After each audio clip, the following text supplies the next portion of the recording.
কিয়ামতে আল্লাহ তিন ব্যক্তির উপর দয়া করবে না। এর মধ্যে একজন হচ্ছে যার পায়ের নিচে টাকনুর নিচে প্যান্ট পরেছে, জামা কাপড় পরেছে। জুলাইখা কি কোনোদিন অন্তরে কষ্ট পেয়েছে? আমার বাচ্চার সাথে তো আল্লাহ কথাই বলবে না।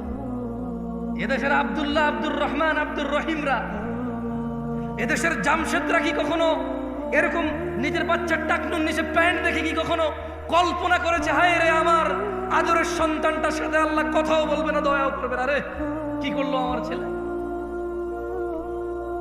এই দেশের জামশেদরা, আব্দুল্লাহরা, আব্দুর রহমানরা, এই দেশের আব্দুল করিমরা কখনো কি নিজের ছেলেটা ফজরে ঘুমিয়ে আছে ভেবেছে যে আমার বাচ্চাটা মারা গেলে জাহান্নামে চলে যাবে সালাতের হেফাজতকারী না বলে?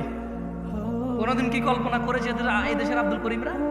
বলেছে? বলেন তো। ইসলাম তাহলে ওর কাছে কতটুকু পরিচিত? ও ইসলামকে কতটুকু জানে? কিভাবে জানে ইসলামকে সে?